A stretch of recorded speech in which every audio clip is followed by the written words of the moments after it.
So what have been some of the experiences in the emergency room or urgent care or blood draws, those kind of experiences? Well, I mean, I guess just when they have the stuff in their hands already and they're explaining it and they're coming closer with it, I haven't heard anything they've said other than this strange stuff is coming at me.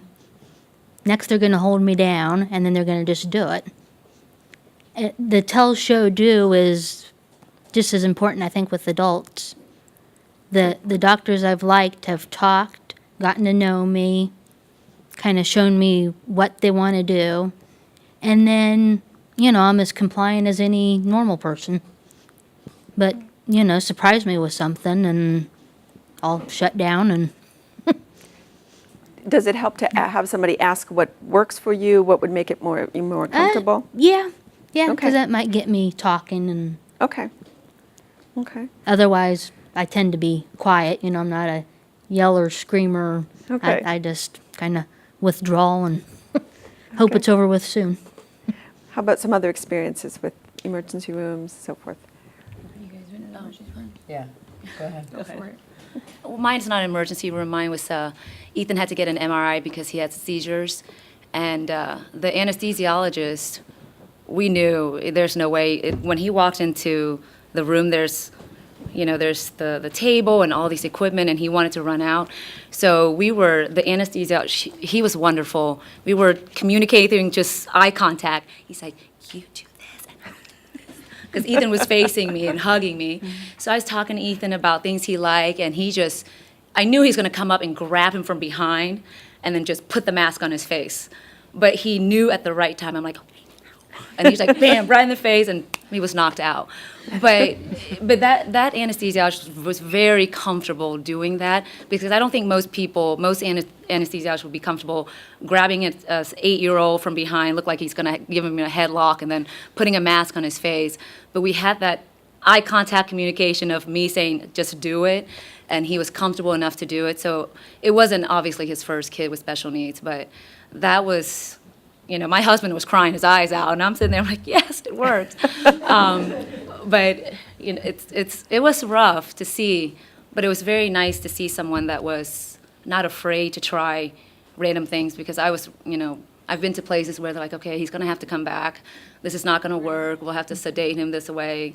So it just, depends on your comfort level, and don't be afraid to step out of your comfort zone.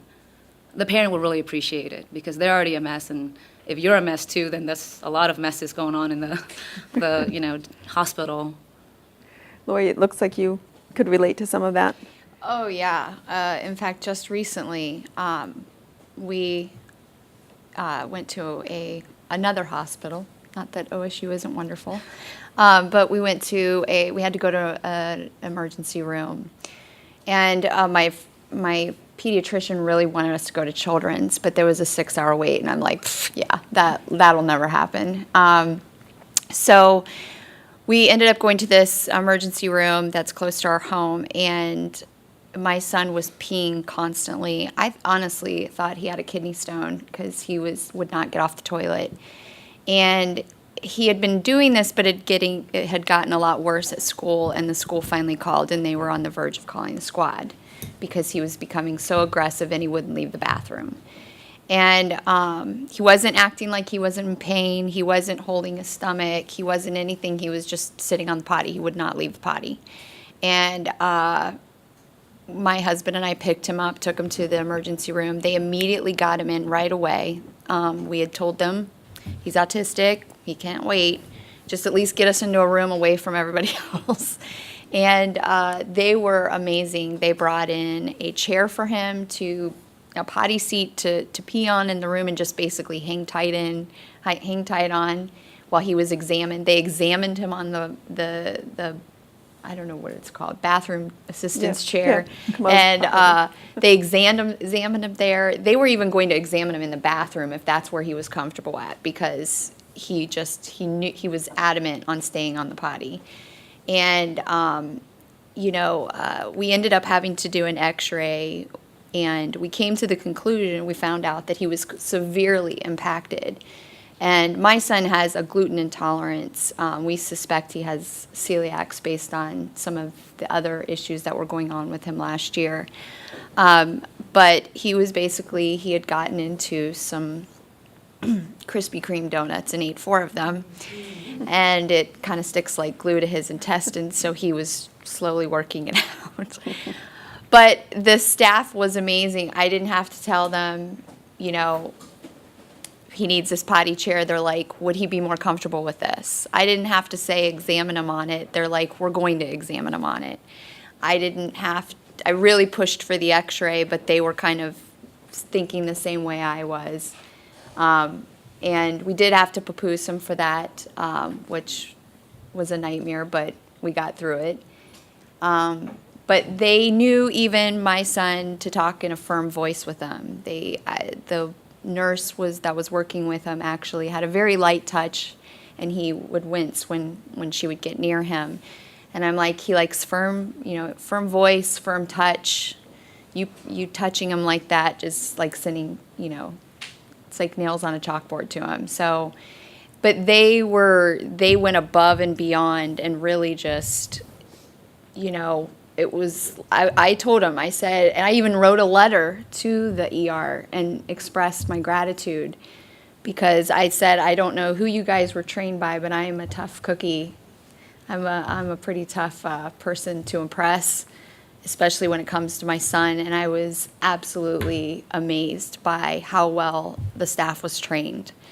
And of course, I was like, well, we'll be back if something happens. It's full of crap again.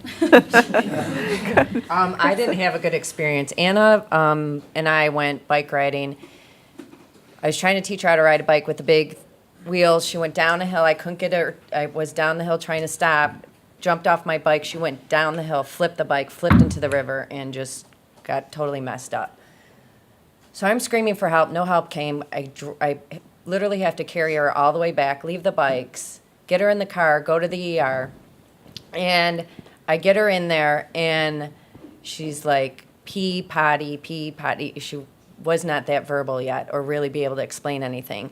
So the lady, I go in to check in, and she's like, you need to stop here. And I'm like, we have to go to the bathroom. She's like, I'm like, I don't care what you need. We have to go in the bathroom. We went in the bathroom, and of course there's this cord there. Pull if you can't get it. So, boom, and then that. So she's screaming, still covered in blood, because she will not let me touch her when she's hurt. Like, she will not. She pulled the, if you have an emergency. The assist cord. Assist Yeah. cord. Oh. Yeah, it's sitting right there. It's like, I know, woo, it that's is- like, it is like, it's like a fire alarm. And like, oh, what's this? And they'll do it. And so that lady comes around. She's screaming at me. I'm screaming at her. And, there's a million people in this waiting room that are sick. I don't know what's going on. And then she's like, you need to go and this. And I'm like, listen, she can't tell me what's wrong with her. I don't know if she has a concussion, if she has internal bleeding, if she has a broken rib, because she's not going to tell you, because she can't speak. She has words, but she can't say, it really hurts here, and my thigh hurts, or my toe, because she flipped. She went over and flipped. I don't know if she hit her head. The lady's like, was she wearing a helmet? I'm like, no. I'm like, yes, she was wearing a helmet. I'm like, come on. And I'm like, all of this, and she just wanted to argue with me. And finally, when we get back in the room, a nurse comes in, or a PA, physician's assistant, and wants to do an IV. Well, you might as well stabbed Anna in the heart 17 times, because it was blood. She did not like that feeling. I don't know what it felt like to her, because I've had them done, but to her it probably felt like someone was just trying to cut her hand off because of her sensory issues. And it was just a complete disaster. And the doctor didn't come in until like 2 hours later. And then they took us to get x-rays, and they're like, you can't come in here. I'm like, oh, yes, I can, because how are you going to get her to stand and do? I'm like, I didn't know if she had internal bleeding. I wanted the whole workup, because she couldn't tell me. And I didn't know, because when you have a serious accident, you can have internal bleeding, her kidneys. I didn't know anything.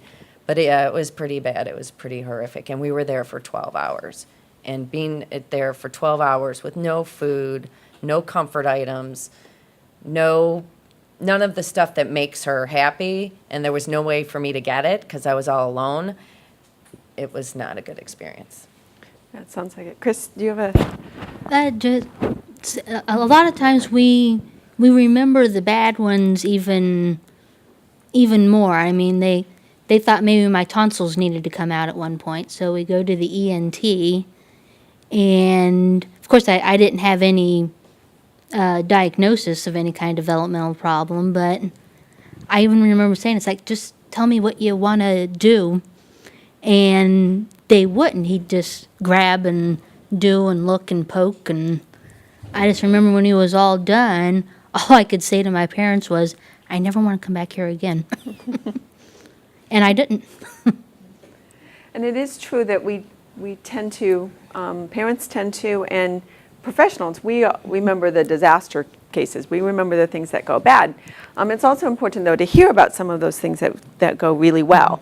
Other things that you have found in dealing with physicians, with hospitals and so forth, that really work for your kids, or that you've heard about for other people? Children's Cincinnati has you can call ahead and pre-register. So a parent can go ahead and have everything done. So as soon as they walk in, they get whisked away right into a room. And they already ask questions ahead of time. What does he like? What movies do they like? What kind of CDs? What kind of comfort items? So as soon as they get in for a GI appointment or to see the neurologist, because a lot of the kids on the spectrum have absent seizures. Mine has one every 45 minutes. And it just helps because it's just a comfort for the parents, for the children, whether they're verbal or not, nonverbal, and for like the staff. It's just you get them in, you get them right into a room, you get them quiet. We did that. Anna did an MRI as well here, and it was wonderful. The anesthesiologist, we came in with the mask, and he let her play with it forever. And then finally he puts it on, and I go, do you want me to come back there with you? She goes, I got this. And so they wheeled her away, and he put it on, and he said she did fine. Meanwhile, I'm in the waiting room, like biting my fingernails off, going, they took her way out. But that's like progress. That's what, we want for them, and they knew about all of that stuff, and they were wonderful.